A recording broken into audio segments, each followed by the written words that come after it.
Hey guys, tonight we begin not with a philosopher or a king, but with something far more dangerous and complicated, dating in the Middle Ages. Because, believe it or not, finding love in a time of plagues, dowries, and chaperones was somehow even more awkward than texting someone, "What you doing?" at 2 a.m. From courtly love songs to marriage by livestock negotiation, medieval romance was less about butterflies and more about land rights. So before you get comfortable, take a moment to like the video and subscribe, but only if you genuinely enjoy what I do here. And let me know in the comments where you're tuning in from and what time it is for you. It's always fascinating to see who's joining us from around the world. Now dim the lights, maybe turn on a fan for that soft background hum, and let's ease into tonight's journey together. So you're standing in a medieval village, or maybe a chilly stone castle, wondering how to find love. Maybe strike up a conversation, compliment someone's hose, ask if they come here often. Nope, that's not how any of this works. If you're in the Middle Ages, dating in the modern sense doesn't really exist. You don't flirt, text, or go for long walks to see where it goes. Instead, your parents, or your lord, or your abbot are already deciding who you'll marry, when, and how many cows it will take to seal the deal. If you're a noble, you've probably been betrothed since before your voice dropped. You and your future spouse might meet for the first time on your wedding day.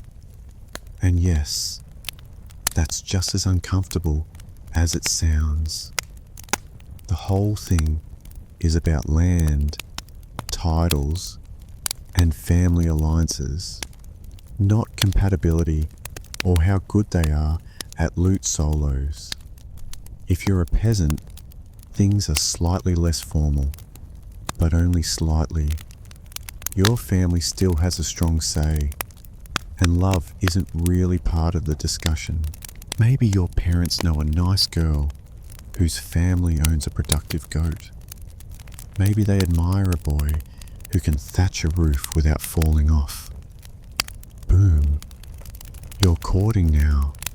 Lucky you. It's not that people in the Middle Ages don't feel romantic. They do. It's just not the priority. The goal is survival, inheritance, and social stability. Falling in love before marriage, that's risky. Falling in love outside of marriage, that's scandalous. Either way, it's frowned upon unless you're a character in a tragic poem, in which case, go wild. And yet, you dream. Maybe you write a little verse on a scrap of parchment. Maybe you sneak a glance across the market. Maybe, just maybe, you fall for someone who wasn't pre-approved by your family's livestock appraiser. But for now, you wait. You obey. You try not to fall for the miller's apprentice, because in this world, love might be the goal of poets, but marriage is the work of parents, priests, and politics. So you think someone's cute. Maybe it's the way they balance a basket of onions on their head. Maybe it's the confident way they beat mud off a rug. Your medieval heart skips a beat. But steady yourself, because in this world, romance doesn't bloom without a balance sheet. Before you even think about courtship, you'd better ask, what do I bring to the table? And if your answer is a charming personality, you might want to sit down. If you're a young man, you'll need land or livestock, or tools, or a roof that doesn't leak too much. Love letters are nice, but nothing says husband material like 2 healthy oxen and a roof that can survive a mild storm. If your father has already promised the best goat to your brother, well, you might want to consider the priesthood. If you're a young woman, your family needs a dowry. That could be coin, clothing, or a suspiciously generous number of geese. Doesn't matter how witty you are. If your family can't pay up, you're likely to spend a long time perfecting your embroidery alone. Now let's say you actually like someone who makes your calloused heart flutter. You lock eyes at the well. There's a spark. It's romantic. It's poetic. It's completely irrelevant. Because unless your families are on equal financial footing, you might as well fall in love with a cloud. If you're noble, it gets worse. Your hand in marriage is tied to land, borders, and political favors. You're not just a person, you're a walking treaty. Congratulations, even peasants aren't safe. Marriage is practical. You don't marry for butterflies. You marry because your pig pen borders someone else's wheat field. You dream of passion. You settle for irrigation rights. And yet, you try. Maybe you offer a small gift, a carved spoon, a handful of berries, or your finest, slightly cracked mug. Maybe they smile, maybe they don't, but the truth remains, in medieval dating, economics is the flirting, and love is just a bonus you hope your spouse develops eventually. So let's say you're not a peasant worrying about pigs, or a noble dealing with treaties. Let's say you're a knight, shiny armor, big horse, questionable poetry skills. What's your love life like? Welcome to the strange and emotionally exhausting world of courtly love. Now, this isn't dating. This is performance art. Courtly love was a noble pastime, part flirting, part spiritual suffering, and entirely impractical. You, the brave knight, choose a noble lady, usually one who's already married, and vow to adore her from afar. Not physically, of course. That would ruin everything. No, you're supposed to suffer elegantly.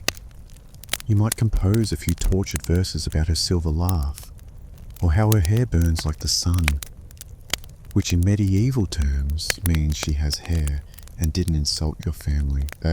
You wear her colours at tournaments. You pine, you sigh, you occasionally joust someone just because he glanced at her too long. The lady's role? She's supposed to pretend this is all very flattering while maintaining a level of icy detachment that would terrify a glacier. She may respond with a letter, a token, maybe a ribbon, but mostly she'll just be mysterious and unattainable, which is the entire point. The emotions are high, the actual contact minimal.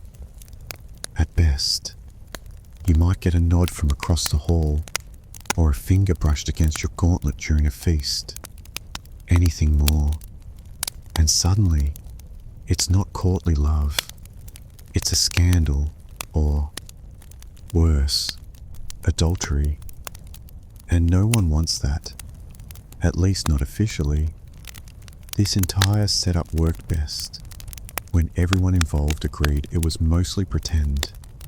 It was a way to express longing, devotion, and creative angst, all without disrupting the social order. A medieval venting mechanism, if you will. Was it dramatic?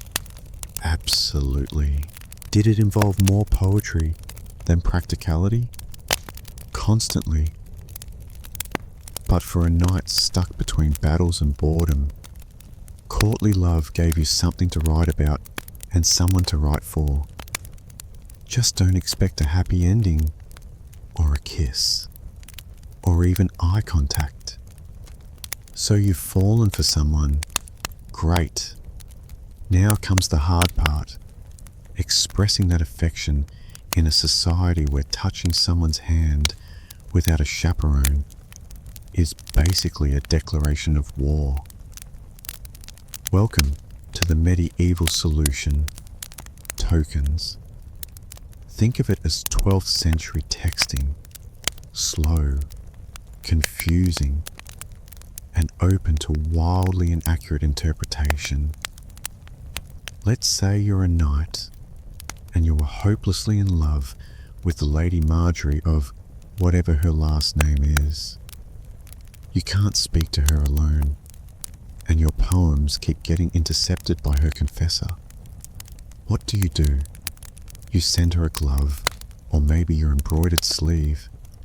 Nothing says I love you like mailing someone part of your wardrobe. And if you're on the receiving end, congratulations. You now have a sweaty linen sleeve you didn't ask for, and the romantic burden of pretending you know what it means. Is he confessing love, asking for a favor, suggesting a jewel? Who knows? Women gave tokens too. A ribbon, a piece of hair, a tiny pendant. It was sentimental, sure, but also deeply strategic. Give the wrong guy the wrong token, and suddenly you're spoken for by someone with a lazy eye and a drinking problem. Tokens were meant to be subtle. A glove pinned to your chest, a ribbon tied to your sword hilt. Everyone knew what it meant, and no one said what it meant. The more cryptic, the better. It was less about communication and more about plausible deniability. Oh, this glove? No, it's not from Lady Joan. It just appeared on my pillow, scented with lavender, completely random. For commoners, tokens were simpler. Maybe a wood carving, maybe a handkerchief you stitched when you weren't milking something. It was still romantic, just with more calluses involved. Tokens were also risky. Giving one to the wrong person could spark rumors. Receiving one you didn't want meant figuring out how to politely return someone's sock without insulting their lineage.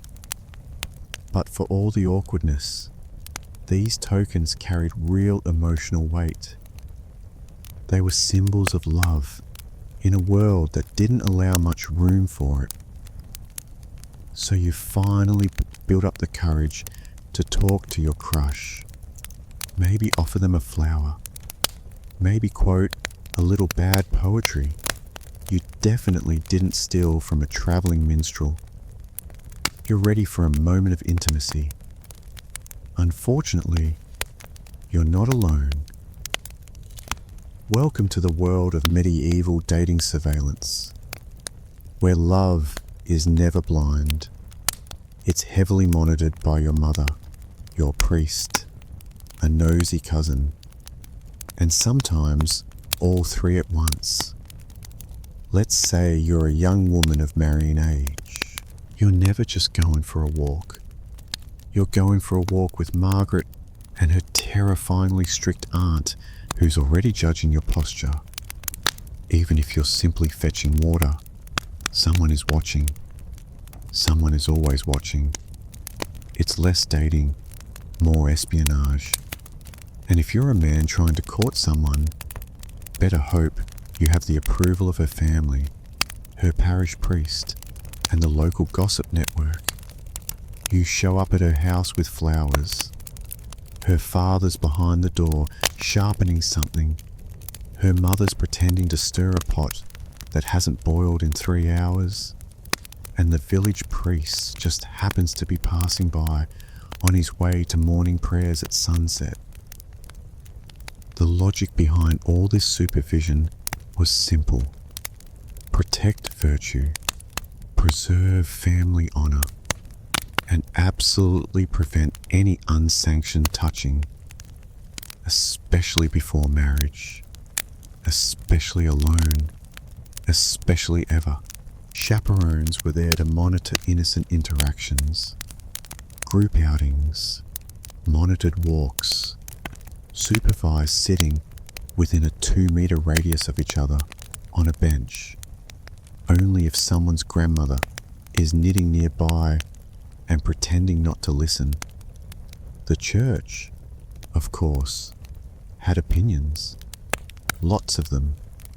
It regulated courtship the way a bouncer regulates a nightclub. Priests gave sermons about proper conduct and wrote lengthy treatises on the dangers of flirtation. Yes, that's right. Medieval clergy published anti-flirting manuals. Imagine someone copying those out by candlelight while monks silently judge you from across the scriptorium. Even letter writing wasn't safe. Some monasteries opened love letters just to screen for moral content. That's right, divine censorship. So if you want to fall in love, you'll have to get used to doing it quietly and in the presence of your entire extended family and possibly God. So you're in love, or at least medieval in love, which is mostly longing, confusion, and a lot of pacing near windows. You've exchanged glances across a feast. Maybe they picked up your dropped handkerchief and didn't immediately throw it into the fire. The tension is unbearable, but you still can't speak freely. There are chaperones, priests, mothers lurking like emotional border patrol agents. So what do? You write a letter. Ah yes, the secret love letter, the most dangerous piece of parchment since the excommunication notice. This is your chance to confess your heart using the most cryptic, overly poetic language possible, because you can't just say, I like you. You must say, my soul is a stag pierced by the arrow of your grace, roaming the forests of yearning. Naturally, if you're literate, which, let's be honest, isn't a given, you pen your message on vellum or rough parchment. If you're really dedicated, you dust it with flower petals or perfume. Just be careful with that. One noble accidentally used a love letter to wrap a herring and delivered it to the wrong girl. They're married now. It's fine. Now comes the problem of delivery. You can't just hand it over. You need a courier, a loyal servant, a bribed monk, or a younger sibling with limited understanding of consequences. Sometimes, even a minstrel would do the job, singing your poem in the town square while pretending it was anonymous, subtle, and the poetry risky, very risky. The line between romantic and heresy was thinner than a monk's patience during Lent. If your metaphor even hinted at anything physical, you might find yourself confessing to both lust and literary exaggeration. But despite all the rules, people did write. Some letters survived. Some poems were copied and passed around like forbidden fruit. In a world of rigid roles and constant supervision, a folded scrap of words could feel revolutionary. So you write, you risk it, you press your trembling hand to the parchment and say everything you can't say aloud. Just don't sign it too clearly. You want romance, not a church trial. Finally, a break, a feast day, a harvest festival, a maypole dance.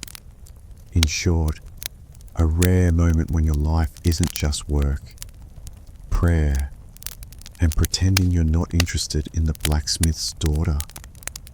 Today, you're allowed to flirt, sort of, as long as no one sees, or everyone sees, but pretends not to.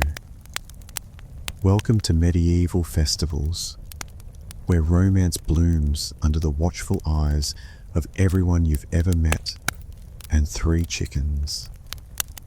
Festivals were one of the few socially approved moments when men and women could mingle, laugh, and, dare we say, make eye contact. There's music, there's ale, there's someone wearing a flower crown with dangerous confidence. You've never seen so many people not pretending to be miserable. If you're a peasant, you might try to impress your crush by winning the sack race, catching a greased pig, or juggling 3 stale rolls of bread. Nothing says, "I'm available," like falling off a hay bale with dignity. Dancing was your best shot at actual physical contact. The rules were rigid, but a well-timed spint or a not quite accidental hand graze could say more than any poem. The maypole dance, for example, was basically a giant excuse for coordinated flirtation, wrapped in ribbons and plausible deniability. And if you're noble, your version of flirting at a festival involved less hay and more poetry. You might compose a verse on the spot, compare your lady's eyes to twin candles or other glowing things, and offer a trinket, hopefully not one that was clearly made by your servant 5 minutes earlier. Food helped too. Offer your beloved a meat pie or share a honey cake. If they accept it with a smile, you're doing well. If they hand it to their dog, start over with someone else. But remember, everything you do, someone is watching. A parent, a priest, a bard with a big mouth. One misstep, and your flirty smile becomes a youthful indiscretion discussed at church for the next 6 weeks. Still, for a few hours, you can pretend you're in a world where love isn't a transaction, where laughter isn't suspicious, and where dancing in public doesn't end in penance. Let's say you're not a knight, a noble, or a bard with a lute and excessive feelings. You're a regular villager. You wake up with the cows, go to bed with the chickens, and spend most of your day ankle deep in mud. You're not looking for a poetic soulmate. You're looking for someone who can milk a goat without emotional drama. Welcome to peasant courtship, where romance is practical, gestures are modest, and chemistry means we can survive winter together. In your world, dating is less about long conversations and more about shared tasks, was you notice someone you like because they work hard, don't complain much, and have a decent set of teeth, and that's it. That's the whole checklist. You're not picky, you're realistic, and you don't need fireworks. You need someone who can mold gutter fish and maybe doesn't snore too loudly. So, how do you show interest? You give gifts, small, useful things, a basket of eggs, a bundle of firewood, a good turnip, and if you're feeling bold, maybe a woven ribbon or a carved spoon. Nothing says, "I'm serious about you," like a spoon you whittled by candlelight while your pig judged you silently. Conversations happen during shared chores. You might walk together to the mill, chat while tending sheep, or exchange pleasantries while shoveling something that smells questionable. No one's reciting poetry. You're talking about the weather, crop yields, and whether or not old Thomas fell in the well again. And yet, in its own way, it's romantic. There's a sweetness in the simplicity. A shared life built not on idealism, but on cooperation. You know each other's strengths, weaknesses, and how fast they run when a goat escapes. Proposals often came quickly. If you both agreed, and the families did too, marriage followed. Maybe you moved into a shared hut. Maybe you built a new one from scratch with help from the village. You brought your best blanket. They brought a goat. Together, you began the strange miracle of domestic survival. It's not glamorous, but it's honest. You've done it. You found someone who can cook, clean, tolerate your family, and doesn't visibly recoil at the sight of your feet. True love, right? Now it's time to get married, which in medieval terms means you're entering into a contract, not a dreamy vow under the stars. A legally binding transaction, often negotiated with all the passion of a livestock auction. If you're a peasant, it's still a big deal. You gather a few witnesses, talk to the local priest, and try not to trip over the Latin during the ceremony. But behind the sweet-sounding blessings is a serious checklist. Dowry, land rights, who gets the cow, and what happens if someone dies during planting season. Yes, romance. If you're from the upper class, buckle up. Your marriage is a full-blown legal negotiation. Your parents, their parents, the priest, the scribe, maybe a cousin who once studied law. They're all in on it. The bride and groom, mostly just standing nearby, looking decorative and nodding when spoken to. You may or may not have even met the person you're marrying. Your family has done the math. Your estate needs her fields. Her dowry balances your debts. And both of your coats of arms look good next to each other. Love is optional. The merger is not. And once you're married, it's permanent. Divorce isn't really a thing unless you can prove someone wasn't baptized, was secretly related to you, or died and forgot to mention it. Annulments existed, but they required a lot of paperwork, a bit of luck, and a solid bribe. Still, not everything is bleak. Some couples genuinely grew to love each other, shared chores, raising children, surviving winters. These things have a way of building affection, or at least tolerance, which in medieval terms is basically the same thing. The church was involved in every step. Marriage was a holy sacrament, one of the 7 big ones. You didn't just marry for legal reasons. You married because God needed a witness, possibly 2. So you stand, exchange vows, and smile as someone hands over a sack of onions and calls it a blessing.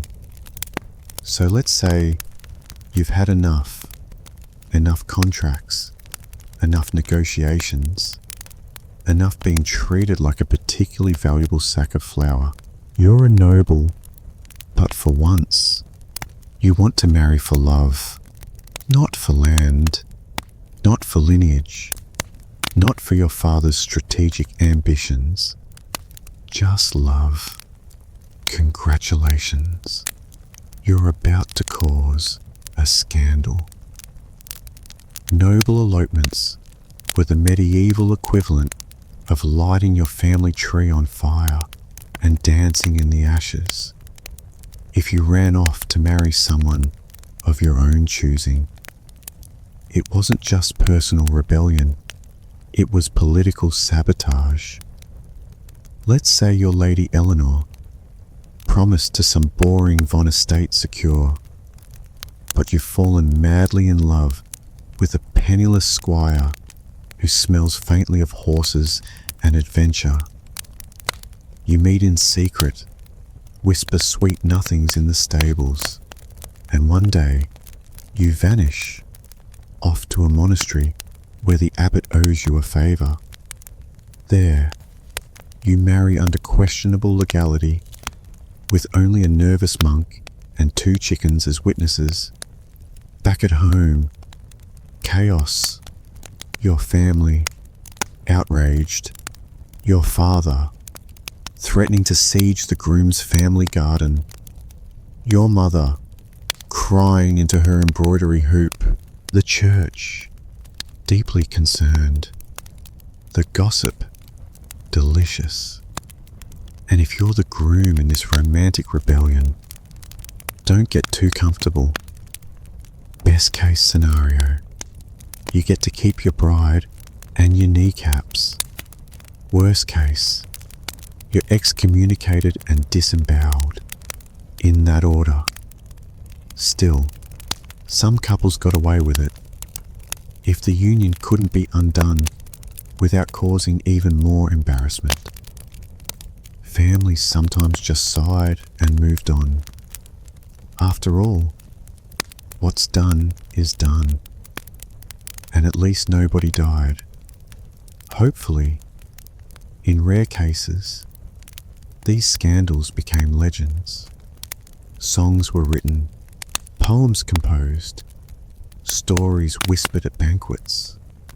2 nobles who chose love over duty. Practically mythological. And yes, most noble marriages were transactional. But these moments, brief rebellions, passionate escapes, whispered vows beneath moonlit towers, they reminded the world that love, though inconvenient, refused to go extinct yet. So if you ever feel dramatic for swiping left or turning down a second date, just remember, at least your love life doesn't involve secret weddings, angry barons, and a horse tied to a ladder outside your window. Marriage, that beautiful union of 2 souls and their respective financial portfolios. Because in the Middle Ages, love was nice, but a dowry, now that was truly romantic. Let's say you're a bride. You're not just getting married, you're being launched like a small, dowry-equipped economic vessel. Your family prepares your dowry, money, livestock, land, linens, a cow or 2, depending on how lovable they think you are, and maybe even a set of pewter dishes if they're feeling generous. These offerings go to your future husband, who accepts you and your portable wealth with open arms and a mental calculator. Now flip the scenario. In some cultures or regions, it's not the bride's family giving the goods. It's the bride price.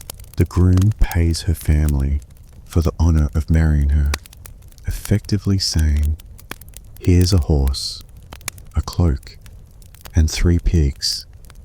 Now give me your daughter." Medieval romance at its finest. The point is, someone is paying someone. You're getting married, and there is absolutely a receipt involved. These exchanges weren't just about wealth. They were about status, expectations, and public statements. A large dowry might indicate a bride came from a prestigious family. A stingy one might suggest they were trying to offload her quickly, possibly due to suspicious personality traits or a habit of talking back. You, as the bride, didn't usually get to keep your dowry. It became part of the household economy, managed by your husband, guarded by the law, and hopefully not gambled away on dice and ale within the first month of marriage. If the marriage ended through death, annulment, or your husband wandering off to join a monastery after midlife regret, your dowry could theoretically be returned. But retrieving it was often harder than pulling a sword from a stone. You'd need support, legal backing, and ideally someone who could read. Meanwhile, the bride price, if paid, was like buying a rare goat, expensive upfront and no refunds. It compensated the bride's family for the loss of her labour. After all, who's going to milk the sheep now? So while love was occasionally in the mix, money was always at the altar. So you didn't go the marriage route. Maybe you were the second son, or your dowry was suspiciously small, or you just really liked chanting. Either way, you've joined a monastery or convent. Congratulations. You've now taken a vow of poverty, chastity, and an aggressive disinterest in romance. And yet, here you are, in a stone cloister, surrounded by silence, candle smoke, and Brother Anselm's unexpectedly soulful eyes. Yes, even behind monastery walls, forbidden love found a way. To be clear, falling in love in a religious order was deeply discouraged. Like, you might get whipped, exiled, or lectured by someone with a Latin name discouraged. You've sworn to give your heart entirely to God, which means giving it to literally no one else. But hearts are unruly, and sometimes prayers start sounding a lot like love poems. Maybe it starts with innocent tasks, passing each other bread in the refectory, whispering during Vespers, laughing a little too hard when someone drops a hymnal. Before you know it, you're tucking extra cheese into Sister Beatrice's satchel and questioning everything. Some monks and nuns wrote passionate letters, disguised, of course, as theological musings. Your soul is a shining light in the darkness of my contemplation. Sounds holy unless you read between the lines. And many did.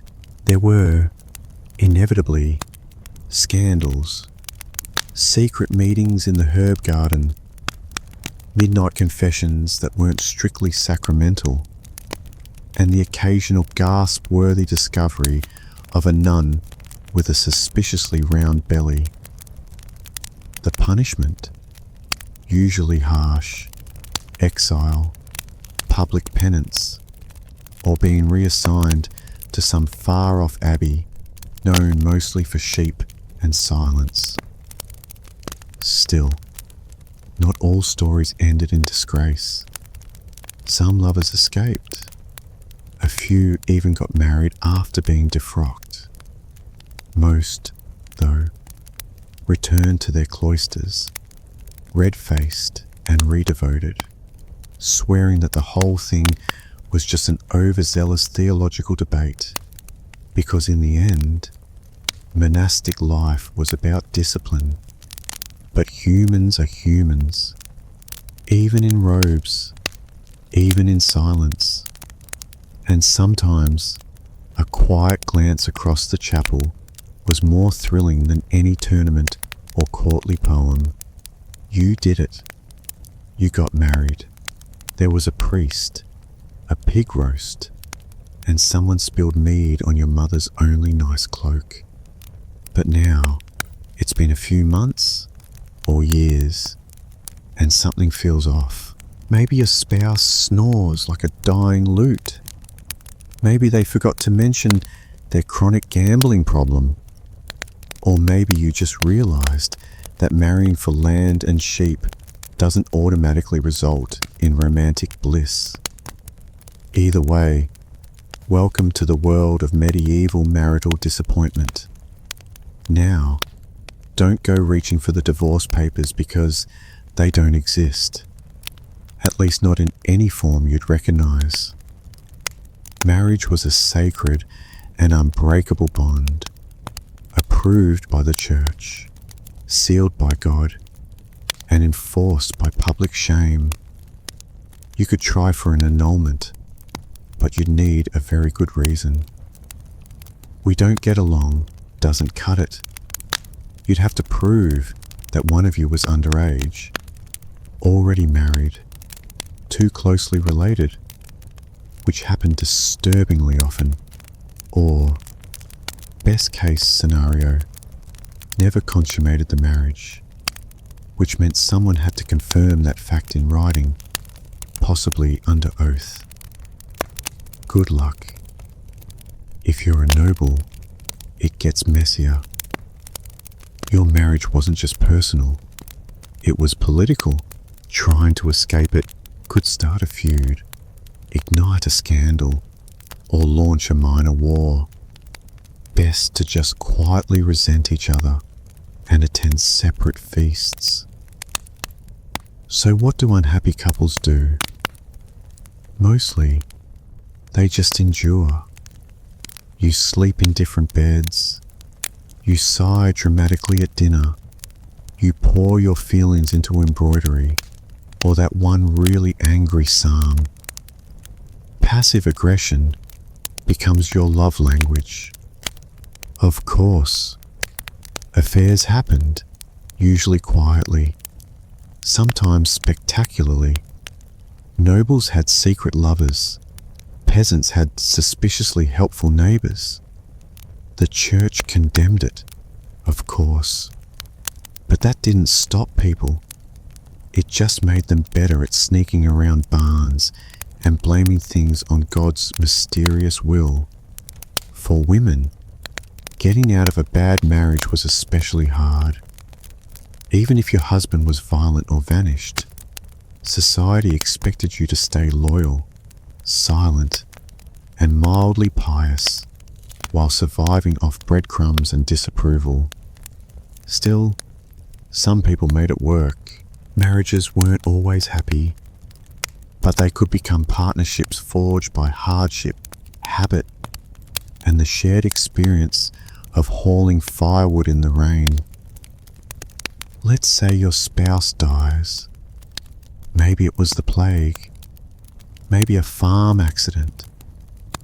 Maybe they tripped over a goose in the dark. However it happened, you're now widowed. And suddenly, the medieval dating pool opens back up. Being a widow in the Middle Ages was oddly liberating. Not do whatever you want liberating, but certainly more freedom than you had before. For women especially, widowhood often brought a taste of independence, managing land, making decisions, even speaking in public without being immediately shushed. And if you were youngish and still had teeth, you could remarry quickly, very quickly. Mourning periods existed, but so did survival instincts. A widow with land and no husband was basically a walking treasure chest. Suitors appeared with alarming speed, some sincere, others just very enthusiastic about your dairy cows. If you're a man and recently widowed, society practically pushes you back into marriage. Who else is going to cook, clean, and raise the 11 children you somehow accumulated? So you start looking. Maybe the baker's daughter. Maybe that quiet widow who always brings suspiciously good mead to market. Romance in second marriages could be surprisingly sweet. This time around, you're older, wiser. You're not being pushed into an alliance. You're choosing someone to survive with, maybe even someone you like. Wild concept. Of course, there were rules. The church frowned on remarriage that happened too quickly, like your spouse isn't cold yet quickly, and widows often had to negotiate with family over dowries and inheritance. Nothing says romantic second chance like arguing with your brother-in-law over who keeps the butter churn. But still, second marriages were common, even expected. Life was short, winters were long, no one wanted to spend them alone if they didn't have to. And yes, love was part of it, maybe not the swooning, sonnet-writing kind, but the quiet kind, based on shared stories, mutual respect, and the understanding that both of you had already seen some things. So you light the fire, pour the soup, and try again, not because it's perfect, but because it's human. You've made it this far, survived the contracts, the courtships, the chaperones, and possibly a dramatic barn elopement. But before you fall for someone new, ask yourself the most medieval question of all. Are you cosmically allowed to love this person? Because in the Middle Ages, love wasn't just a matter of the heart. It was a matter of stars, bones, and whether or not your grandmother saw a fox this morning.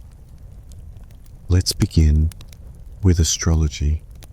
Yes, before you kissed anyone, you might want to consult the local monk astrologer. Are your signs compatible? Is Venus in retrograde? Was your beloved born under an unlucky moon? If so, better to marry someone less cursed. Love is hard enough without planetary sabotage. Then there were birthmarks, mysterious little symbols that might identify you as your soulmate's long-lost twin or their destined executioner. Superstitions were flexible like that, but the church had its own checklist. You couldn't marry your cousin, or your second cousin, or your fourth cousin twice removed, unless you had special permission, which the wealthy often bought because loopholes. So before things got serious, you'd probably need to draw a family tree and then quietly erase parts of it. Social status also mattered deeply. A noble could not fall in love with a peasant without it being declared either a miracle or a moral failing. Cross-class romance was rare, scandalous, and only acceptable if it later became a tragic folk song. And then there were the omens. If a raven flew overhead while you were thinking about someone, bad sign. If you dropped bread at dinner while glancing at your crush, forget it. That's a cursed union. Someone might bury a charm under your doorstep to protect you from improper suitors or to sabotage your chances. Either worked. Love in this world wasn't just personal, it was mystical. Everyone had an opinion. The stars, the saints, the weather, and that one woman in the woods who definitely wasn't a witch, except she probably was. But despite all the rules, signs, and whispered warnings, people still loved, clumsily, bravely, often against advice, because, medieval or not, the heart remains wonderfully disobedient. So we have walked the paths of medieval love, where glances were watched, love letters had to be written in secret, and marriages were not just affairs of the heart, they were land deals. But now, let us leave the stone castles and the glittering festivals, and enter another world, where love was not measured in poetry, but in blood and fire. There, on the vast steppes, a queen stood, not in search of love, but to defend her people. This was Tamiris, the woman who made the empire tremble. Get ready, her story is a storm coming. You've probably heard of Alexander the Great, maybe even Julius Caesar. But have you ever heard of the woman who allegedly chopped off the head of Cyrus the Great and dunked it in blood? Her name was Tamiris, and she didn't rule from a throne gilded in gold or within high-walled cities. No, her court was the open sky, her army was the wind, and her power came not from titles, but from pure, unshakable authority. She was queen of the Massageti, a confederation of nomadic tribes who roam the steppes of Central Asia. Think horse archers, tattooed warriors, ritual feasts, and battlefield justice. Tamiris didn't inherit her power from a pampered courtier system. She rose through grit, leadership, and possibly a healthy dose of "don't mess with me" energy. Her people were tough, accustomed to harsh winters, long migrations, and enemies on every side. But even among such people, she stood out. She was a warrior, a lawgiver, and a ruler in her own right. No husband overshadowed her. No brother guided her hand. Now, to be clear, much of what we know about Tamiris comes from the Greek historian Herodotus, a man not exactly known for his strict fact-checking. But if even a fraction of his account is true, then Tamiris wasn't just a queen. She was a storm in human form. At the heart of her story is this: a foreign superpower was growing stronger by the day. The Achaemenid Persian Empire, led by Cyrus the Great. He had already conquered Lydia and Babylon, and now his gaze turned east. The Massageti were next on his list, but Cyrus didn't fully understand what kind of woman he was dealing with. Before the first arrow flew, before the first spear shattered, and before her son's death changed everything, Tamiris was already preparing for war, not because she wanted conquest, but because she refused submission. She wasn't just defending territory, she was defending a way of life. And as Cyrus would soon learn, there are some queens you just don't invade. Cyrus the Great had a reputation. He wasn't just any king. He was a conqueror's conqueror, the kind of man who could stroll into ancient cities, topple empires, and still get remembered fondly by historians. So when he looked east toward the land of the Massageti, he didn't exactly expect resistance. After all, who could possibly say no to the man who had taken Babylon without even breaking a sweat? Cyrus sent a polite offer first, because, of course, every good imperialist starts with a smile. He proposed a political marriage between himself and Tamiris. Now, you might think that's romantic, but Tamiris saw right through it. She understood that this wasn't about love or even alliance. It was about control. If she married Cyrus, her kingdom would become just another province of the Persian Empire, and she, a trophy queen. She declined, firmly. Cyrus, unaccustomed to rejection, didn't take it well. If he couldn't charm her into submission, he would take her kingdom by force. He crossed the Araxes River, which separated his empire from the lands of the Massageti, and established a foothold. But Tamiris wasn't idle. She gathered her warriors, consulted her chiefs, and prepared for what she knew was coming: war. Then came the bait. Cyrus, under the guidance of his general Harpagus, laid a trap. He left a portion of his army behind, with a lavish camp overflowing with wine and food, luxuries that nomads rarely indulged in. Tamiris' son, Spargapises, led a detachment to investigate.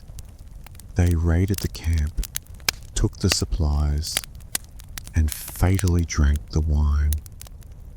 The Persians returned at just the right moment, drunk, disoriented, and unprepared. Spargapises and his men were overwhelmed.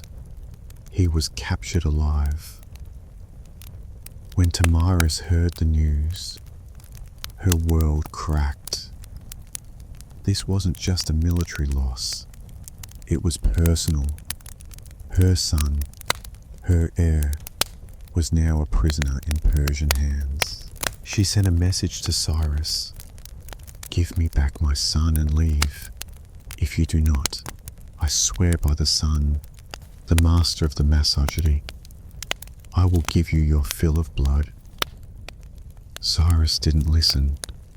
Spargapises, ashamed of his capture, killed himself in Persian custody. Tamiris had just lost her only son, and now she was out for blood. Grief is a powerful thing, but grief mixed with fury, that's the recipe for absolute devastation.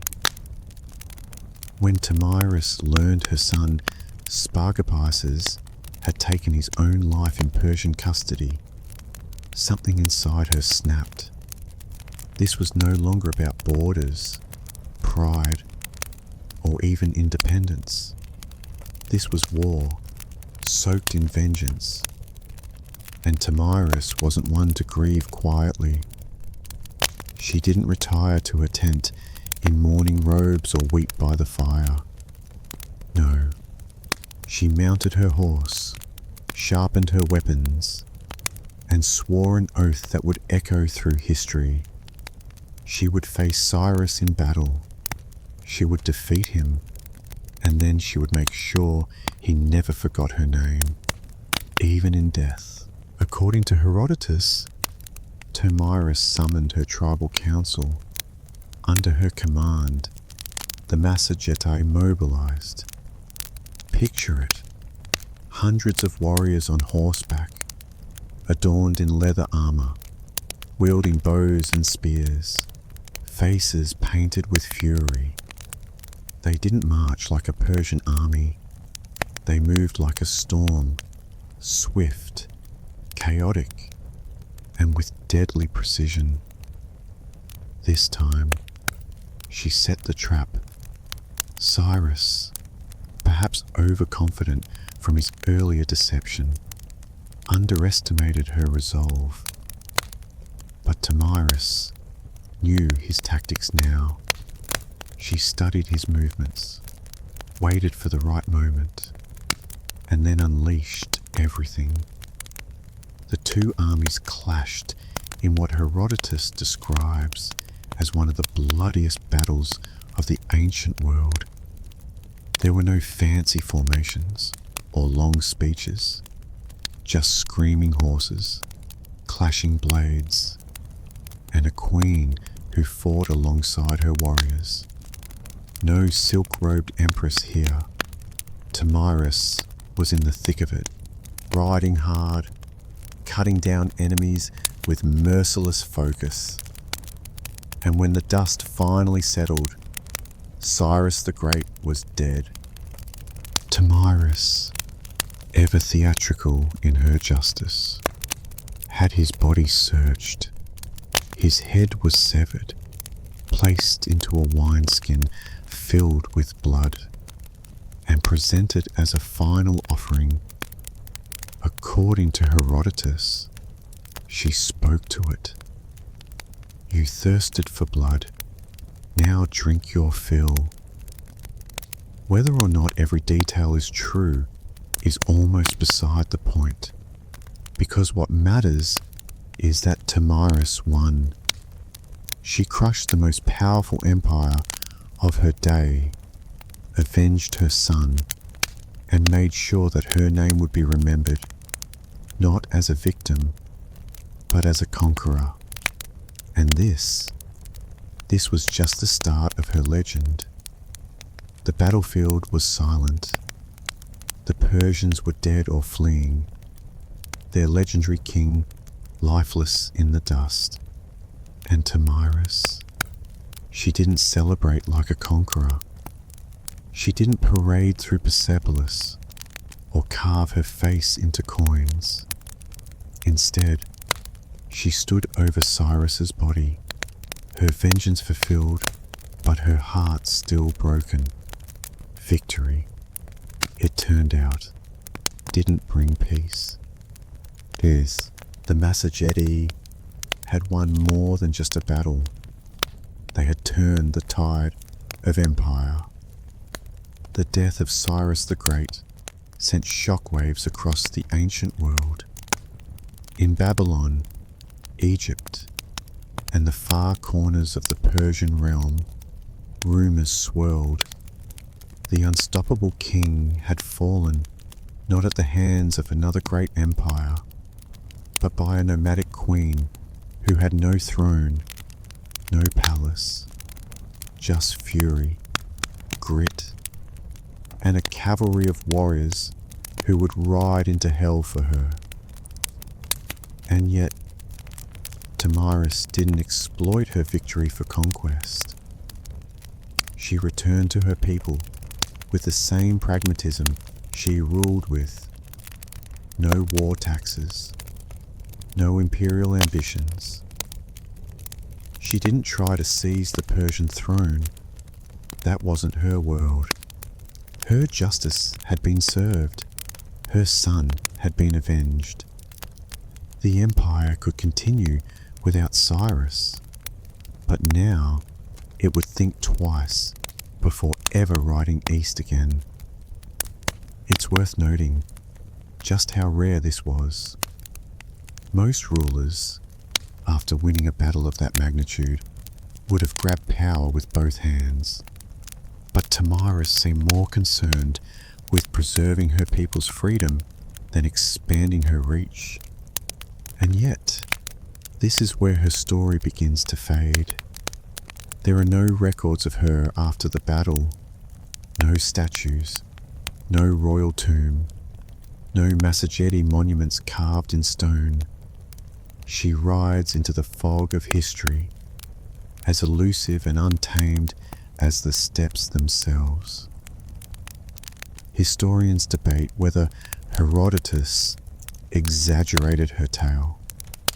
Some say Cyrus died elsewhere, that the wine-skin of blood was poetic fiction, but even skeptics agree someone dealt Persia a heavy blow, and it wasn't a king, it wasn't a general, it was a queen, a mother, a woman whose love for her son fueled one of the most dramatic reckonings in ancient history. And her story? It didn't need to be written in stone. It was carried by the wind, because when the wind howls across the steppe, some still say it whispers her name. You know what's strange? Everything we know about Tamiris, her battle with Cyrus, her son's death, the wineskin full of blood, it all comes from one man, Herodotus. Now, Herodotus is often called the father of history, which sounds great until you realize he's also the father of hearsay, myth, and dramatic flair.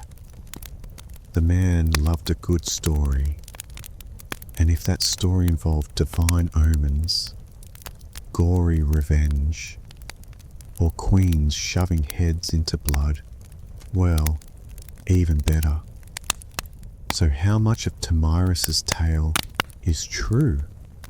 That depends on how much you trust a Greek writing decades after the events, who had probably never met a single Massageti in his life. Herodotus relied on second-hand accounts, travelers' tales, and whatever rumors were circling the Persian Empire. To him, history wasn't just a record, it was a performance. Still, here's the thing. He chose to tell her story in a world brimming with male warlords, tyrants, and kings. Herodotus went out of his way to spotlight a steppe queen who brought down one of the greatest rulers in history. That's not nothing. But let's zoom out. Why did this tale spread so widely? Simple. It had everything. A noble woman, a tragic son, a cunning enemy, a battle to the death, a gory finale worthy of any Greek tragedy. If you were living in Athens or Thebes and heard this tale from a travelling bard, you'd remember Tamiris forever. Not because she wore a crown, but because she dared to defy a superpower and won. And over time, her story morphed. Medieval chronicles painted her as a savage Amazon. Renaissance artists depicted her drenched in blood, holding Cyrus's head like a trophy. She was exotic, fearsome, iconic. Yet through all the retellings, something real clings to her legend.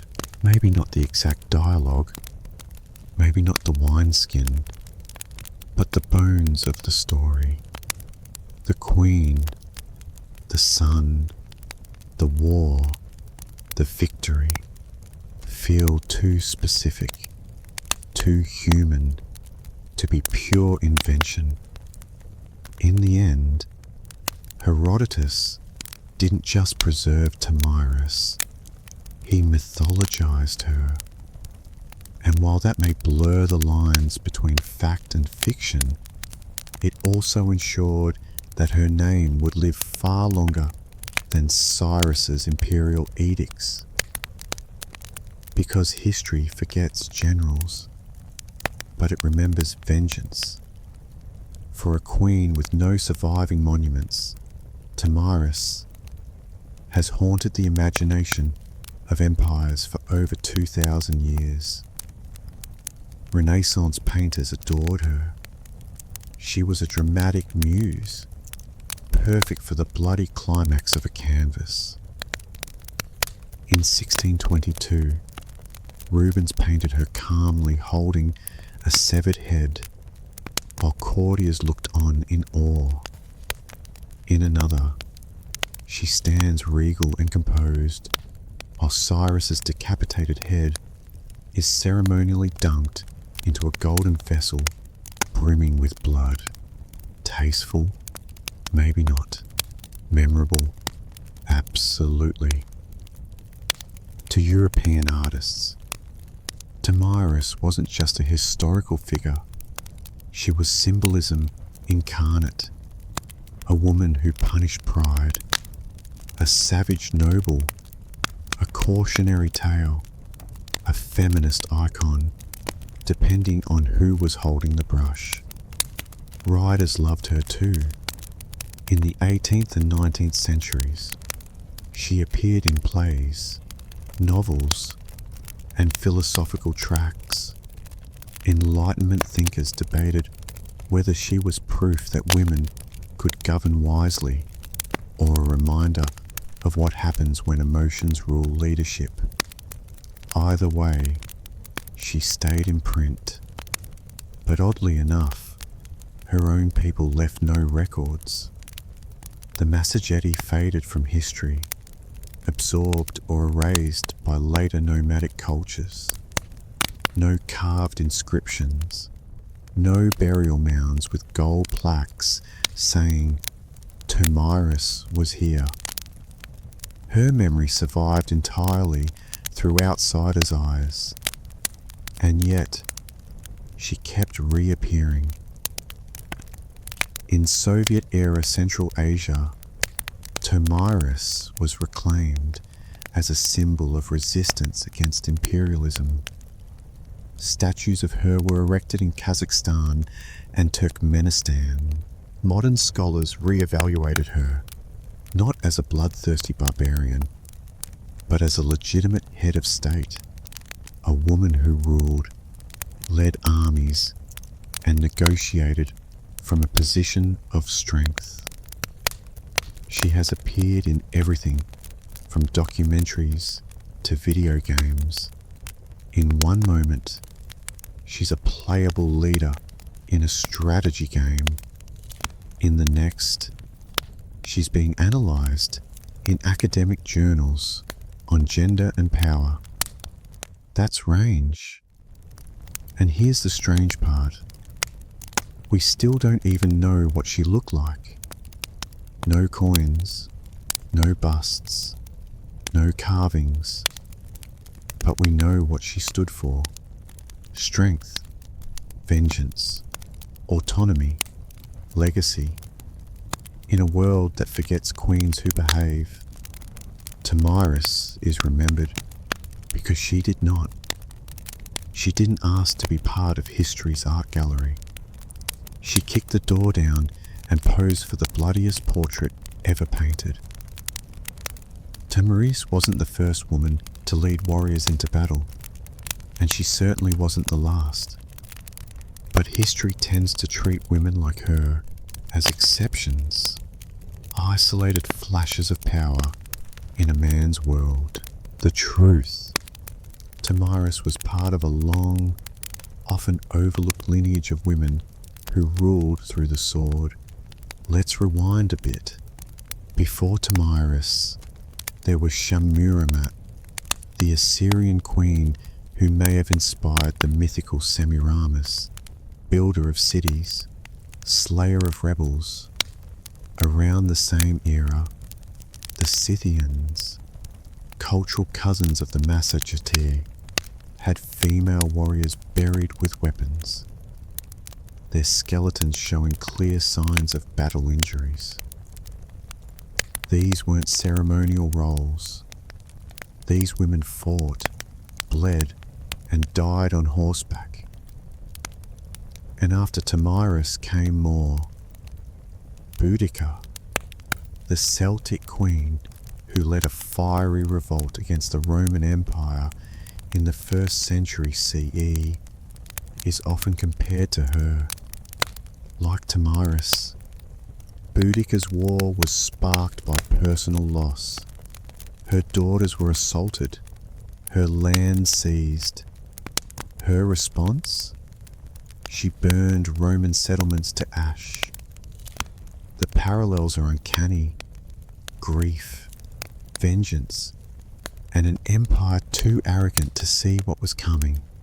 There's also Zenobia, Queen of Palmyra, who in the 3rd century CE defied Rome itself and carved out her own mini-empire in the east. She minted coins with her face. She declared independence. She made the emperor come to her. What binds all these women together, Tomyris included, isn't just power, it's audacity. They led in eras that pretended leadership belonged to men. They wielded authority not as caretakers or stand-ins, but as strategists, generals, and rulers.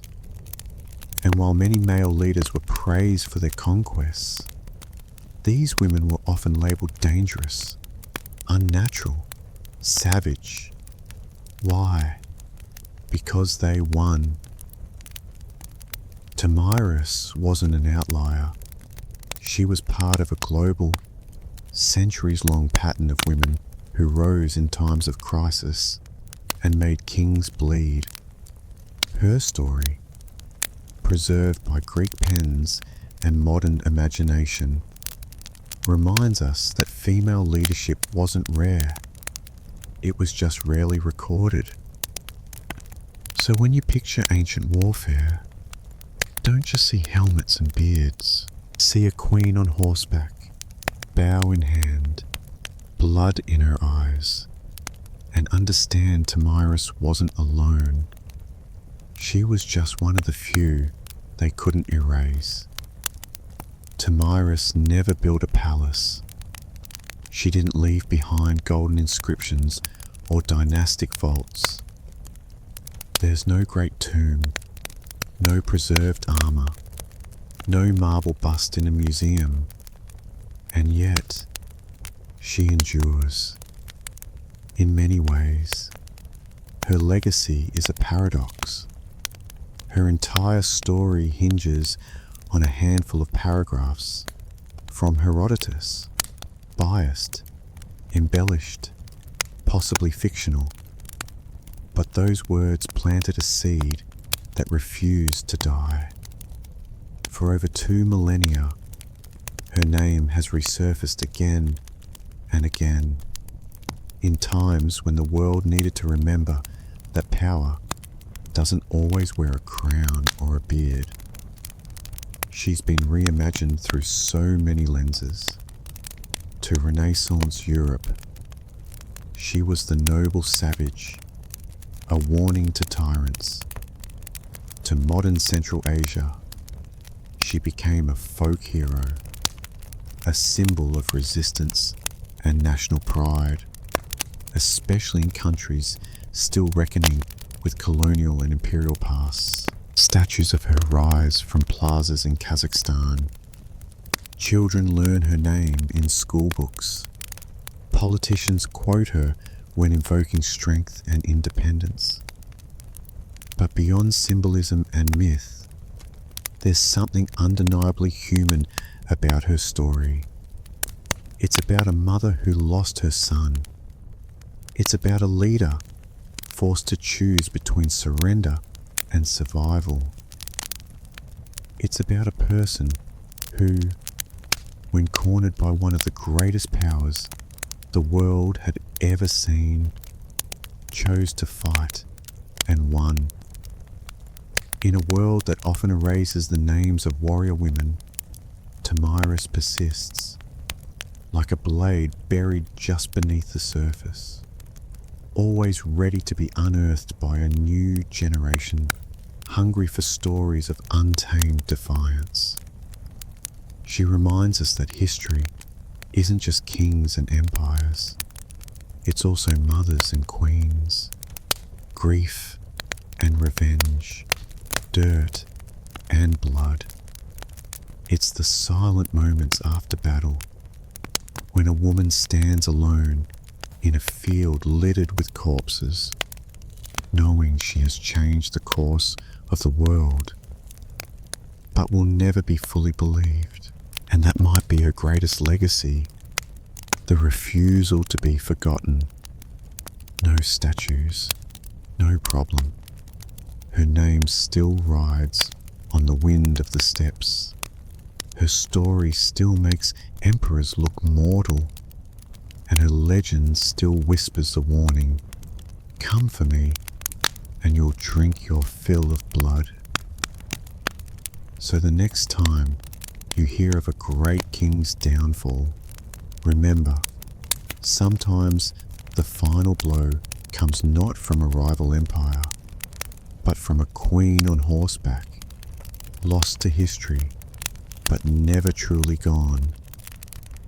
We have just left the bloody battlefield, where Queen Tamiris stood tall, with courage and the pain of losing her son.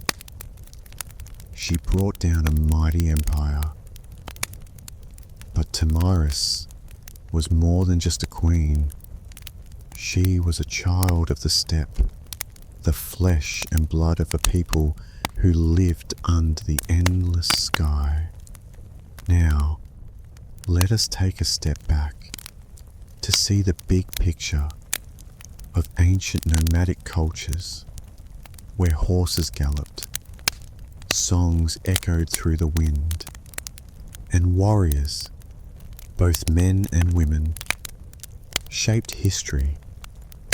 Come with me to explore the world that Tamiris belonged to, a world without walls, only freedom and eternal fire. To understand Tamiris, you have to understand the people she led. The Massageti weren't your typical ancient civilization. No marble temples, no hanging gardens, no scrolls of poetry. They were a nomadic warrior culture, living in the vast, untamed lands east of the Caspian Sea, lands too wild for Persian satraps or Babylonian scribes. Their world was one of movement, survival, and honor. Imagine sprawling plains without borders, herds of horses and cattle as currency, and warriors raised in the saddle. Children were taught to ride before they could walk. Straight archery wasn't a sport, it was second nature. Their bows were compact and deadly. Their armor layers of leather and scale, flexible for riding, sturdy for war. They hunted, they raided, and they fought to protect their freedom. And unlike many patriarchal societies of the time, Massageta women could and did fight. That wasn't an exception, it was expected. Warrior women weren't legends, they were your neighbors. So when Tamiris picked up a sword and led her people into battle, no one raised an eyebrow. She wasn't pretending to be a man or defying norms. She was the norm, just sharper, smarter, and far more dangerous than most. Their society valued strength, but also justice. Crimes were punished harshly, but fairly. Property was communal in many ways. What mattered was loyalty to the tribe and the ability to defend it. Kings and queens ruled, yes, but through consensus, not tyranny. Leaders had to prove themselves through deeds, not bloodlines. And as for religion, they were sun worshippers.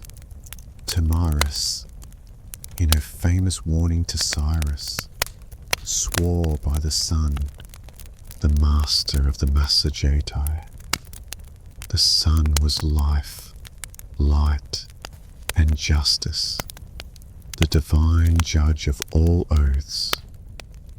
To break one's word was to spit in the face of the heavens. In short, Tamiris wasn't some anomaly. She was the ideal embodiment of her people.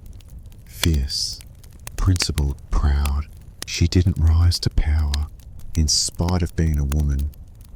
She rose because she was exactly the kind of leader the Massagetae revered.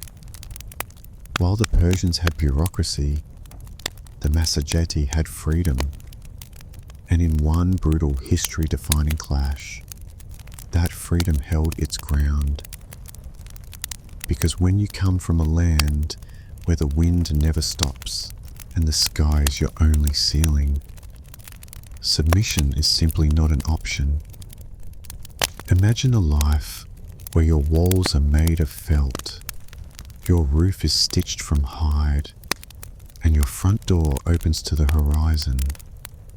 There are no cities, no farmland, no stone monuments to pass on to the future. Just the rhythm of hooves, the whisper of grass, and the ever-changing sky. For ancient nomadic cultures, permanence was a myth, and mobility was strength. From the Eurasian steppes to the Arabian deserts, ancient nomads shaped entire civilizations without leaving a single marble temple. These weren't ruthless wanderers. They were strategic movers, guided by the seasons, the grazing patterns of their herds, and an intimate understanding of terrain. Their homes were yurts, tents, or wheeled wagons, foldable fortresses designed for life on the move. Cattle, sheep, goats, and most of all, horses were the pillars of nomadic life. A person's wealth was counted in livestock, not land. Horses were more than tools. They were companions, weapons, and status symbols.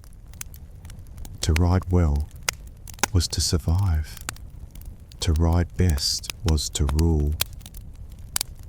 But being mobile didn't mean being disorganized. Nomadic societies had complex social structures. Power usually flowed through clans and tribes, with leadership often based on merit and influence rather than strict heredity.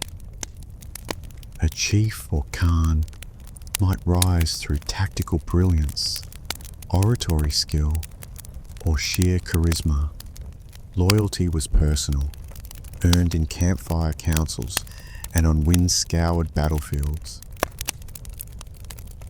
And far from being isolated from the world, nomads were its connective tissue. They moved silk from China, spices from India, silver from Persia, and slaves from Europe. Nomadic caravans and traders were the original transcontinental couriers, long before empires caught on. And when trade broke down, they raided, swift, strategic, and terrifyingly efficient. Their history wasn't written in stone. It was sung, recited, and remembered. Elders passed down legends and laws through oral tradition. A tribe's entire legal system, history, and identity could be carried in the mind of a single bard or elder. Stories weren't entertainment, they were instruction, governance, and identity. In the eyes of empires, nomads were unpredictable, alien, and dangerous. But to themselves, they were guardians of freedom, masters of adaptation, and heirs to the wind. They left few ruins behind, but they reshaped the world every time they rode. Long before the Mongols thundered across Eurasia, the Scythians ruled the windswept steppe between the 9th and 2nd centuries B.C.E. These nomadic warriors dominated the lands stretching from the Black Sea to the edges of Central Asia. To the Greeks, they were fearsome horsemen and exotic barbarians. To themselves, they were a people of freedom, vengeance, and pride. Scythian society was built around mobility and violence. Their horse culture was unmatched. Boys learned to ride before they could walk properly. Their weapons were practical and deadly. Short composite bows, ideal for shooting while galloping at full speed, curved swords, battle axes, and iron-tipped spears. The Scythian warrior wasn't just a man either. Archaeological finds confirm what Herodotus hinted at. Women fought too. Some graves reveal female skeletons buried with weapons, showing battle wounds that only came from real combat. They didn't build cities, but their kurgans, burial mounds, have preserved their legacy.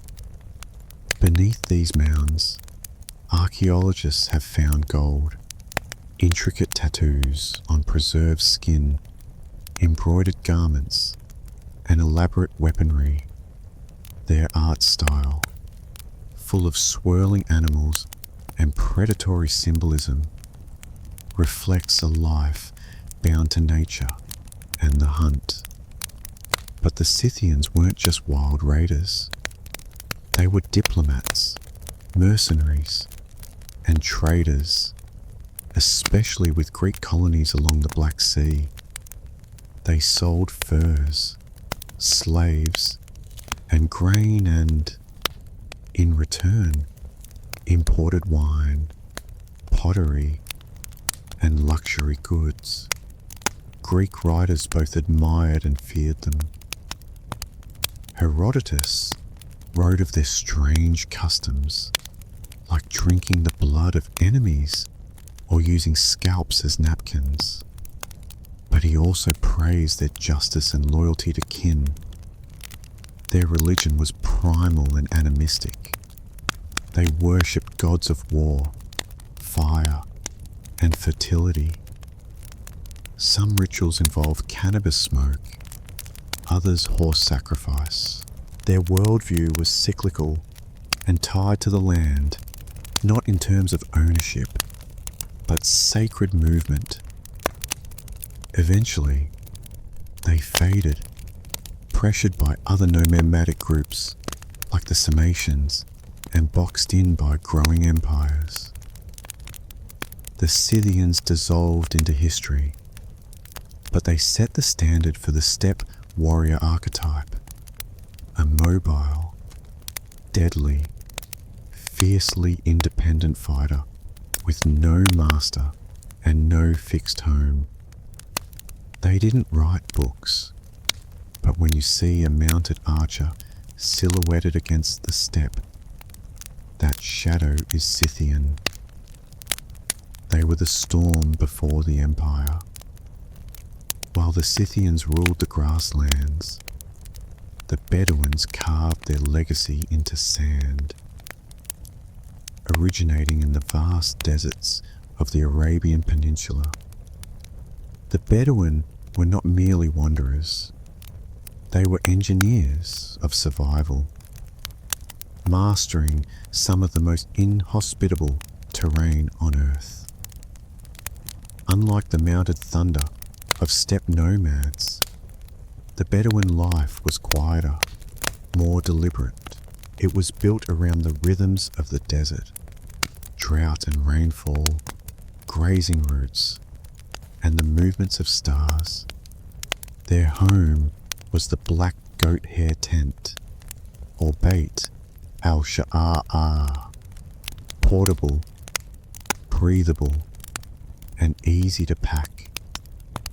Life moved with the camels, known as the ships of the desert. Camels were transport, food, clothing, and currency all at once. The Bedouin were famed for their tribal structure. Everything revolved around the clan. Loyalty to kin came before all else. Honor, or sharaf, wasn't just a word. It was the social glue. A single insult could start a blood feud. But generosity to guests, karam, was just as sacred. The stranger could expect food, water, and protection for 3 days, no questions asked. Their warfare was rooted in the raid, or gazu, fast, strategic attacks designed to capture goods and livestock without unnecessary bloodshed. Battle wasn't about mass slaughter. It was about survival, prestige, and honor. A successful raid elevated a man's status. A failed one could stain a tribe's reputation for generations. But Bedouin life wasn't all conflict and sandstorms. It was rich in oral tradition. Poets were warriors of words. Their verses preserved history, shamed enemies, and praised heroes. Poetry was passed from memory to memory, often performed in song-like cadence around the fire. Some poems became tribal lore, others became legacy.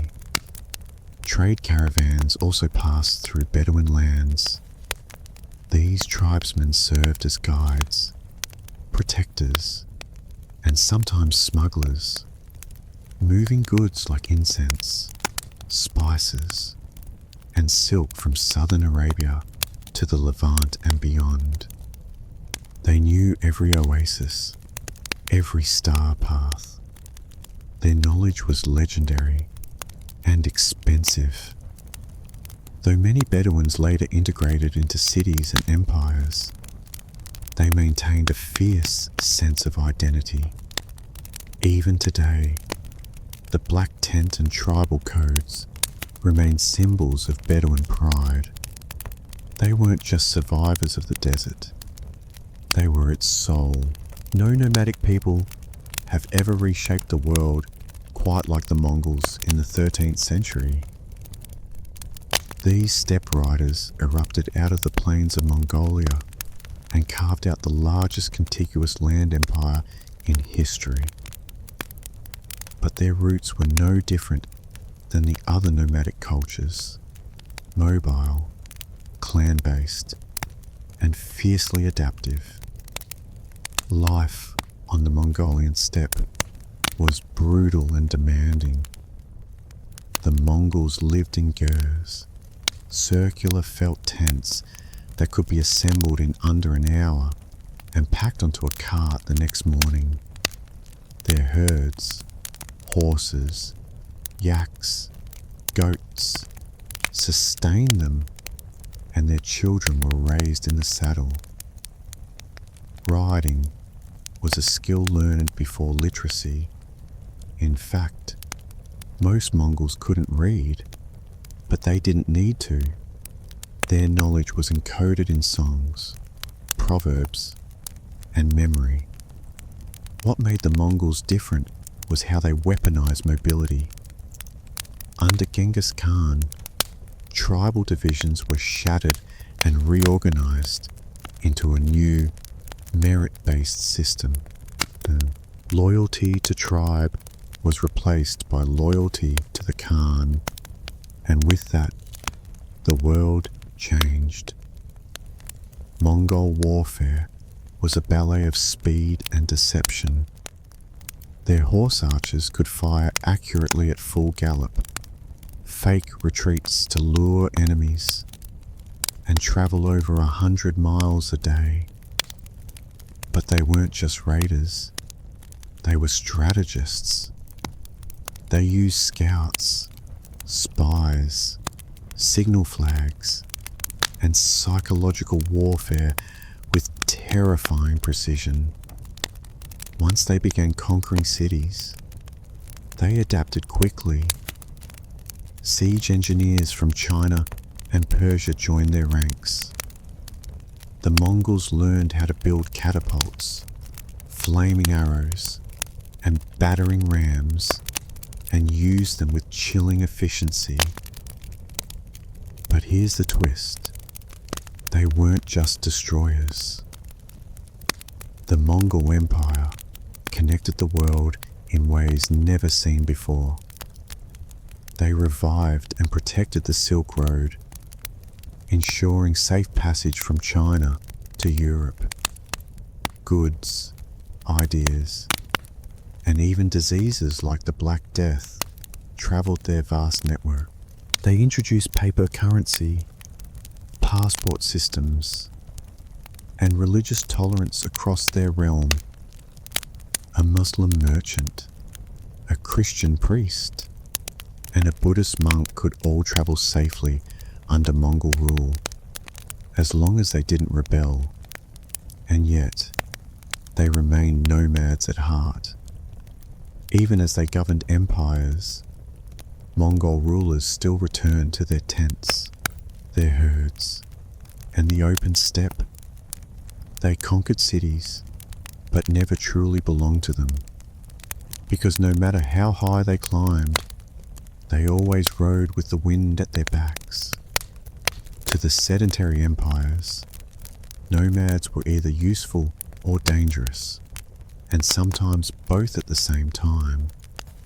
But to nomads, the line between trade and raid was negotiable. One day, they'd escort your caravans across the desert. The next, they'd plunder your border towns. It all depended on the mood, the season, and how well you paid. Trade was vital to nomadic life. Most nomads couldn't grow grain or make pottery. They needed tools, textiles, spices, and luxury goods. In exchange, they offered livestock, furs, leather, salt, and exotic items like falcons or rare horses. Some traded directly with empires. Others operated as middlemen between distant regions, forming crucial links along the Silk Road, incense route, and other transcontinental paths. But these weren't simple merchant caravans. They were armed convoys, ready to defend themselves or attack, depending on the situation.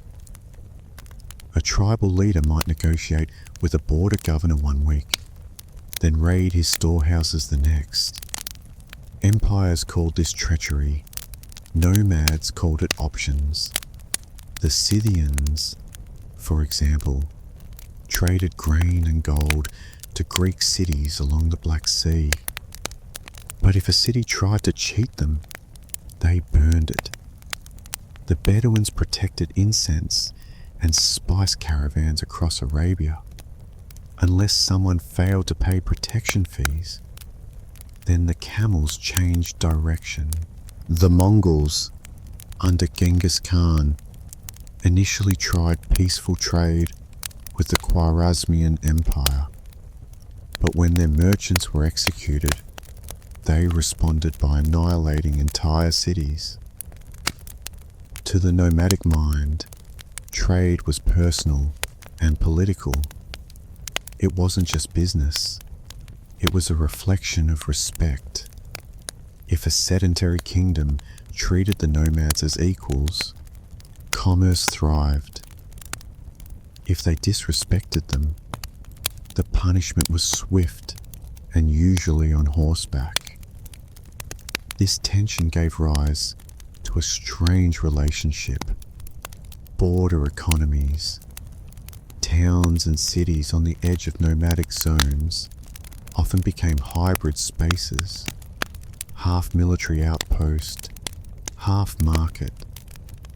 Governors bribed chieftains, tribes traded news, horses, and intelligence. Sometimes, marriages were arranged to seal fragile peace. This dance between trade and raid wasn't a flaw in nomadic life.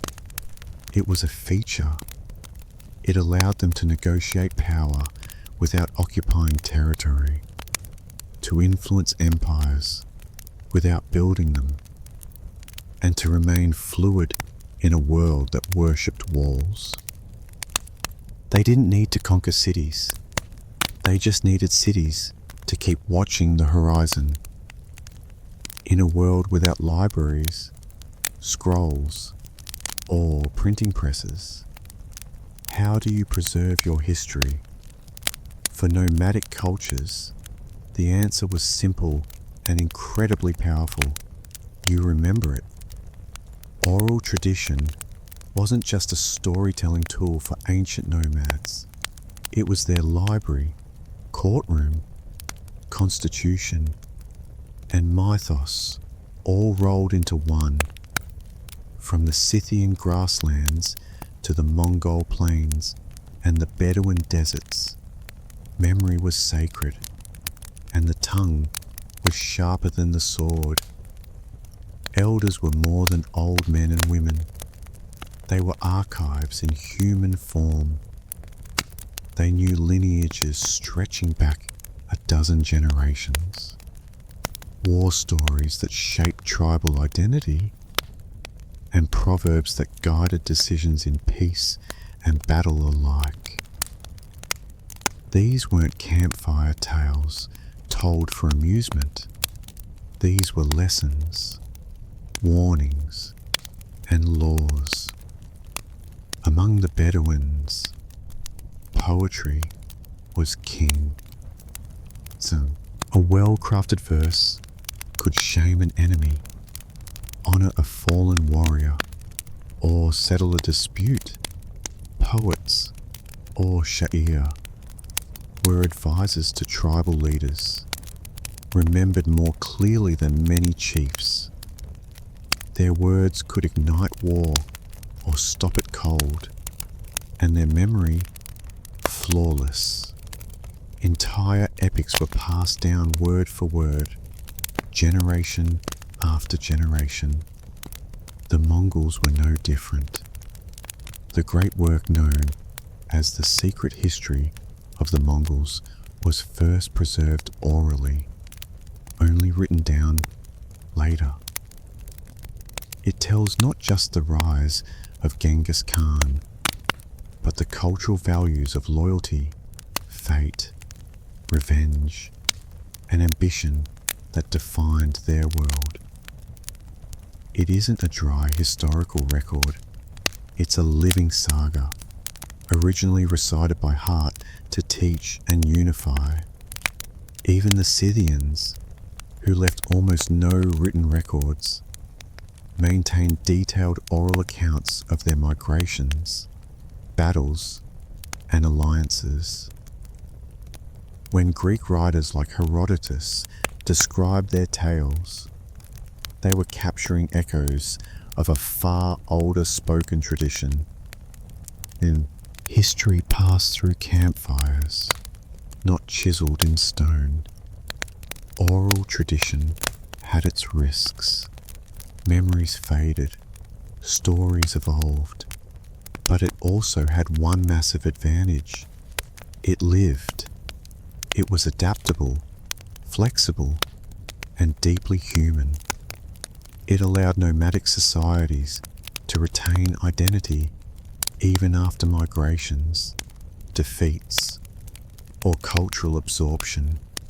Empires may have fallen, and their archives turned to dust, but nomadic stories survived, not because they were written down, but because they were woven into breath. And as long as someone remembered, nothing was truly lost. In many ancient civilizations, women were confined to the background, silent, veiled, or confined behind palace walls. But in nomadic societies, the story was often very different. On the move, everyone worked, and that meant women held power too.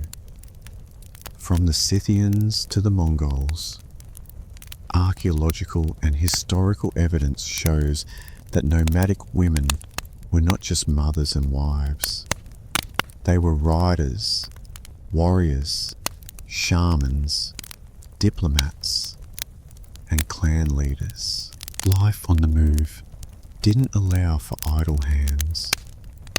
Every member of the community, regardless of gender, had to contribute to survival, warfare, and governance. Take the Scythians, for example.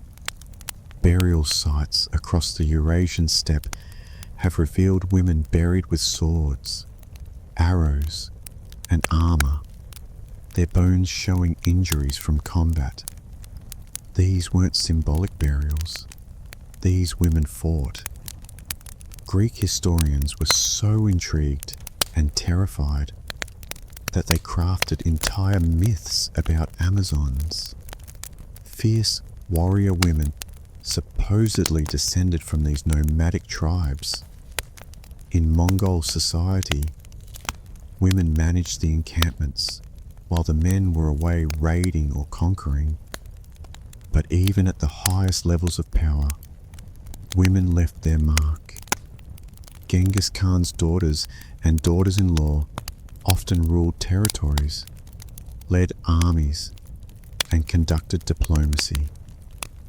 One of the most powerful women in Mongol history, Sorghaghtani Beki, was a strategist and kingmaker who raised emperors and brokered alliances. Among the Bedouins, women had fewer public leadership roles, but still wielded influence through poetry, family alliances, and the sacred traditions of hospitality. A woman's tent was her domain. Her ability to manage resources, uphold honor, and raise future warriors made her a central figure in tribal life. In some tribes, women could initiate divorce, control property, and even own camels, the ultimate symbol of wealth and survival. Religion also gave nomadic women spiritual authority. In various Turkic and Siberian steppe cultures, female shamans played crucial roles as healers, spirit guides, and keepers of ancestral wisdom. They weren't fringe mystics. They were respected pillars of the community. In short, mobility created necessity, and necessity gave rise to equality, at least more than what was seen in most empires of the time. The unpredictable nature of nomadic life demanded flexibility. If a man fell in battle, a woman stepped up, without ceremony, without asking permission. In these wind-swept societies, a woman could be the hand that rocked the cradle and the hand that drew the bow. For nomadic peoples, Spirituality was not tied to temples or sacred buildings. It was woven into the land, the sky, and the journey itself. When your life is in constant motion, your gods ride with you. Nomadic belief systems were typically animistic and nature-based, rooted in the cycles of the seasons, the behavior of animals, and the rhythms of survival. The wind wasn't just weather, it was a messenger. Mountains were guardians, rivers carried spirits, fire was sacred, life was a dialogue with the unseen. Among the Scythians, described by Herodotus, worship centered on a pantheon of gods tied to the natural world. Tabete, the goddess of the hearth, likely equivalent to Hestia, and Papaios, the sky god. Rituals often involved horse sacrifice, cannabis smoke, and sacred oaths sworn under open skies. Their spiritual world was visceral, earthy, and direct.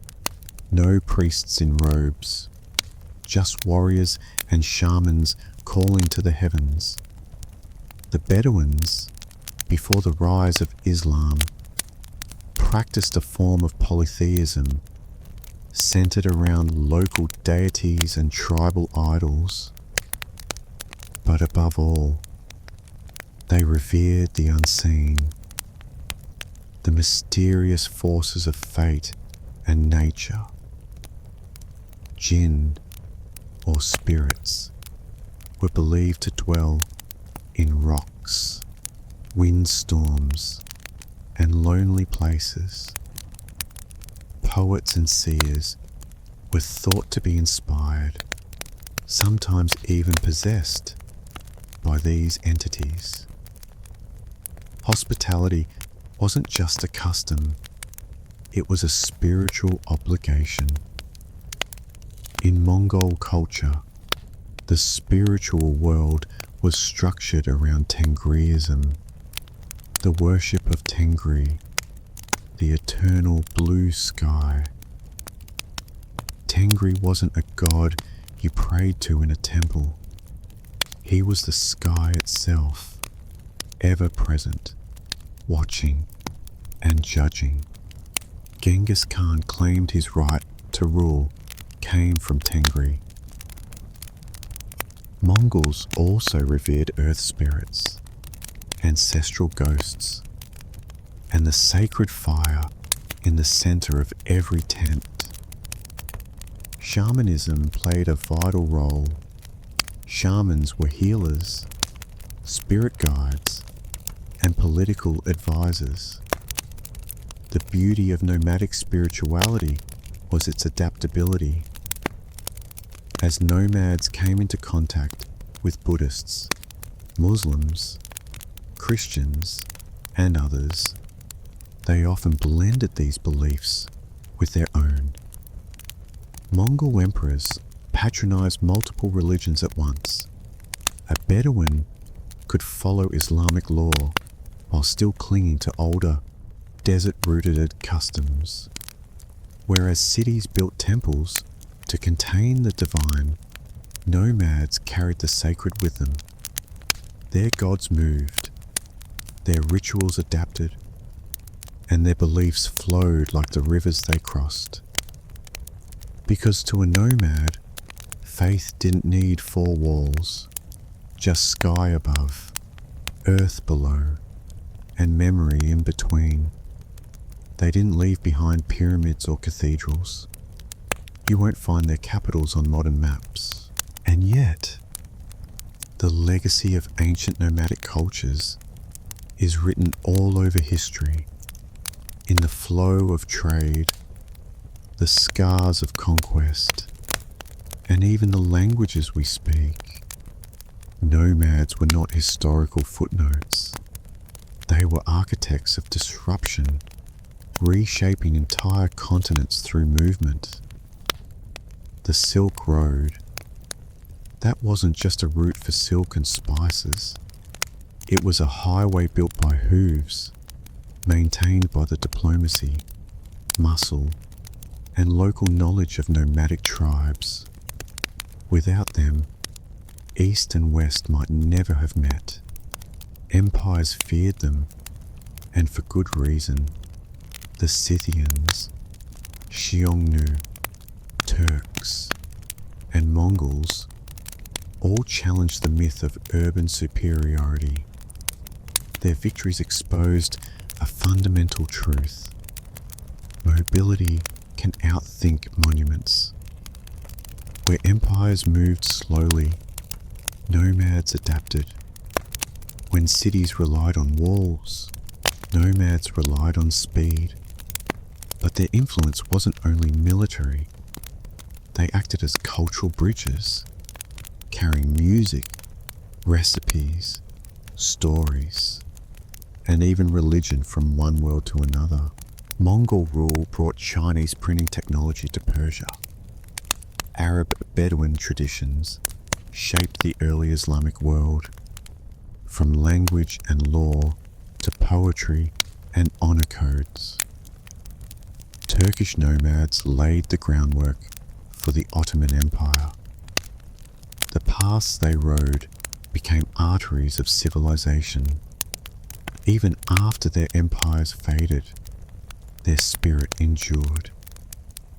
You can see it in modern horsemanship, in oral storytelling cultures, and in the values of kinship, resilience, and independence that still echo across the steppe, desert, and tundra.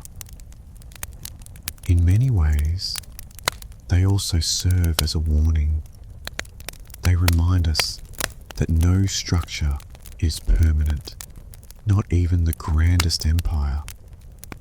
They proved that the wind could erase borders, and that power didn't need to be carved in stone to be real. Today, many nomadic peoples still exist, though fewer in number and often under pressure from modern borders, climate change, and urbanization. Yet their descendants carry traditions older than most nations: hospitality to strangers, reverence for animals, and stories that ride through generations, like horses through fog. So when you study history, don't just look at the walls, the temples, the thrones. Look between them.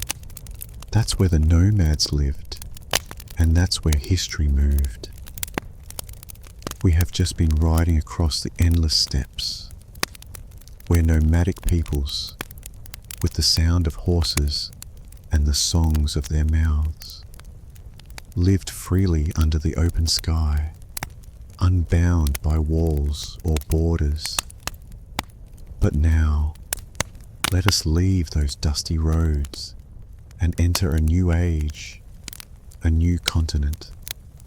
There, 19th century America, with its big dreams, sought to connect east and west, not with horses or tents, but with steel rails.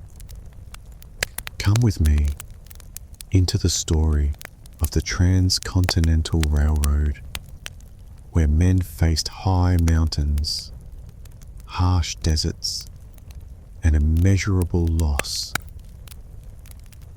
In the mid-1800s, America was a country divided not just by politics, but by terrain.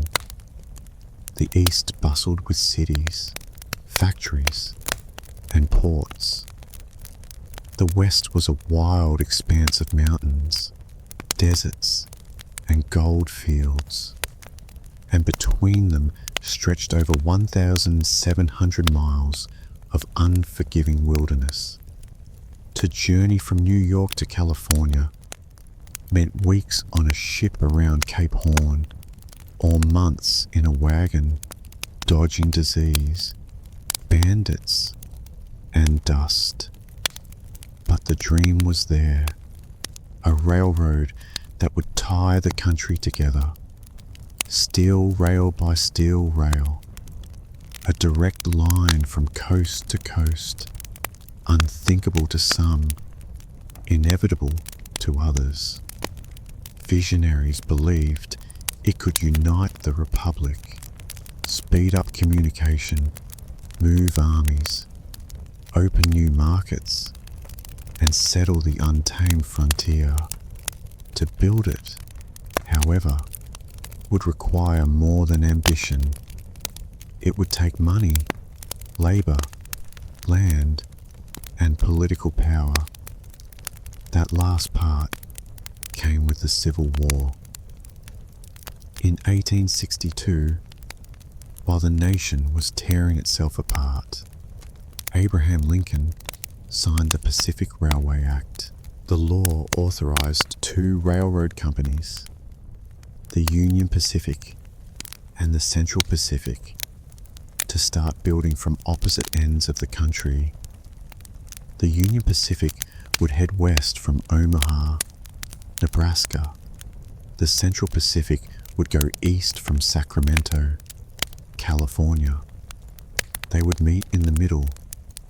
To fuel the construction, the government offered massive land grants for every mile of track laid.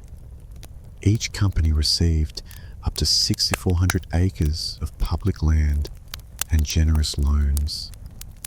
The race was on, not just to unite the country, but to claim land, money, and history itself. On paper, it was a marvel of infrastructure. In reality, it was about to become one of the most grueling construction efforts in American history. Workers would blast through mountains, bridge vast plains, and brave bitter winters and scorching deserts. Thousands of immigrants and labourers would be brought in to do the work.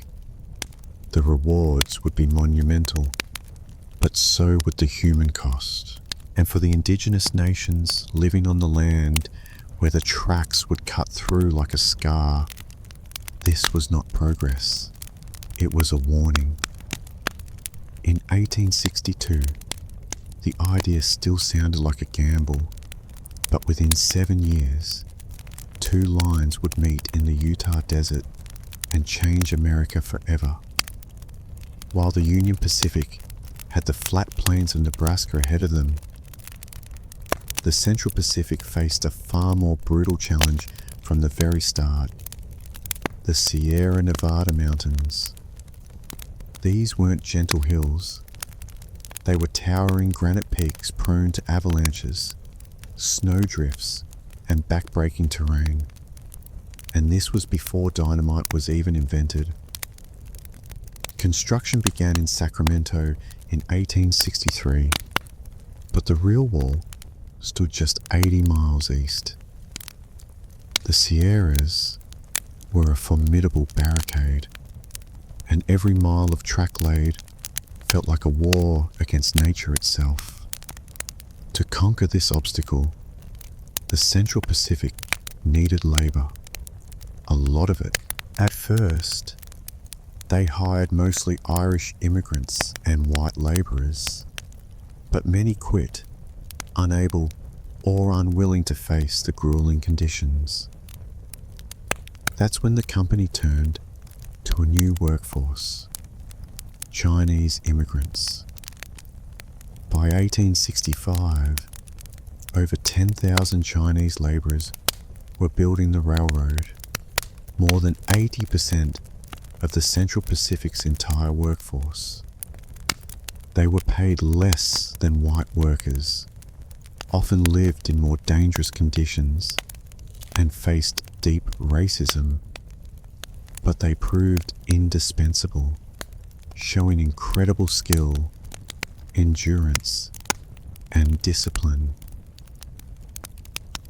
So together, we have walked through the stormy pages of history, From the love paths of the Middle Ages to the bloody battlefields of Queen Tamiris, through the free steppes of the nomads, and finally to the steel rails that changed America.